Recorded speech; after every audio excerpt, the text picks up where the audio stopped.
Bismillahirrahmanirrahim. Today's class is about Ayub Khan. Ayub Khan was one of the military generals that had first started martial law in Pakistan. And in his martial law, there were very new systems. For example, for the very first time, a new democratic system known as BD system was introduced during his time. Additionally, there were also agricultural reforms. During the agricultural reforms, new varieties has been introduced, machinery has been introduced during the time, and that has brought a lot of changes that had resulted into colossal production of agricultural products. Uh, with that system, he also had brought land reforms. For the very first time in Pakistan, land was distributed among the farmers. A minimum land area was fixed for them. Beside these, there were also political successes and political turmoils.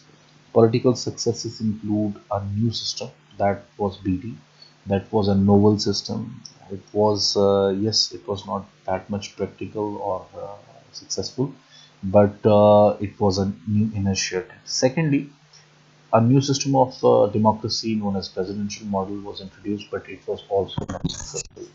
There were unsuccesses, there were certain aberrations. For example, there was a widespread allegation of rigging, that Fatima Jinnah's elections had been rigged, and the one who had rigged the election was, of course, Ayub Khan.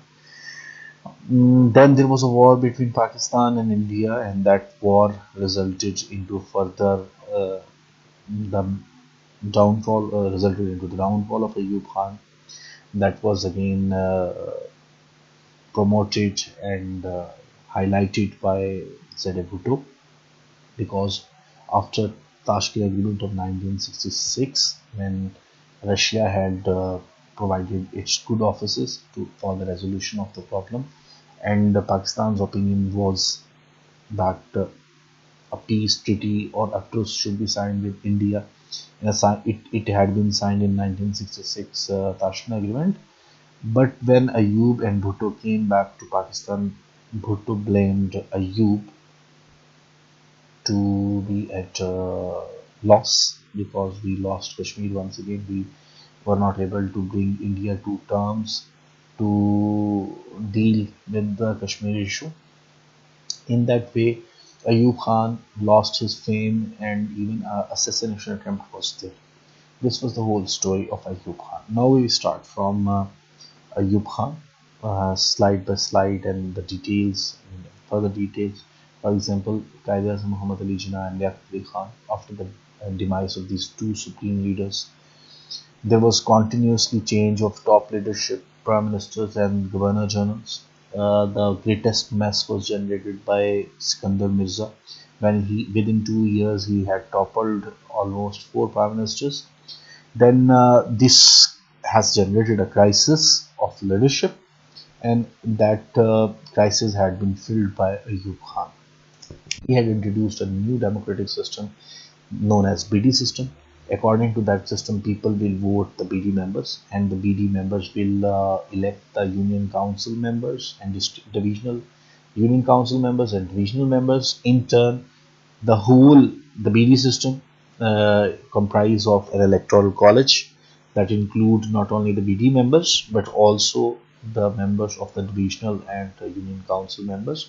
These members will elect MNAs and MPs, member of National Assembly and member of Provincial Assembly, and the whole crowd, that is also known as electoral college, will elect the president at the end. Secondly, a new constitution has been introduced known as the Constitution of 1962.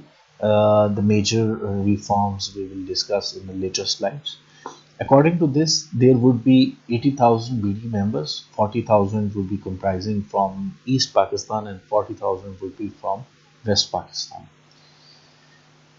So, members of provincial and national assemblies were also there. As I told earlier, that the BD members will first of all elect the union council members and the divisional members. Then these union council and divisional members will elect the members of provincial and national assembly. After receiving vote of confidence from the BD members, Ayub himself declared himself as the president of Pakistan. And then he again also placed some elections in 1965 against Fatima Jinnah, and he also won those elections, though there was allegation of rigging against him. So these are the main points of Constitution of 1962. The president cannot be removed. He is the most powerful figure in the country. Impeached, yes. The reason for the impeachment might be that if he became insane, he could be removed. Then he can appoint. He has the power to appoint the judges of the Supreme Court, High Court, and governors of the provinces.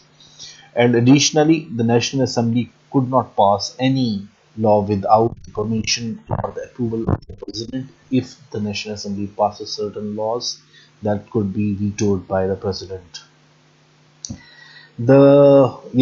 To the negative side of the Constitution had been introduced without a legal debate among the members of the national and provincial assemblies. So, as it was not backed by the people of Pakistan, so it was not as much successful it should be.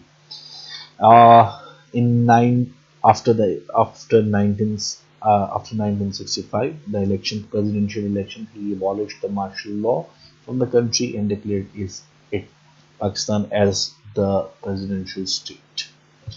The Constitution of 1962, as it came about in 1962, and that's why it is called as the Constitution of 1962.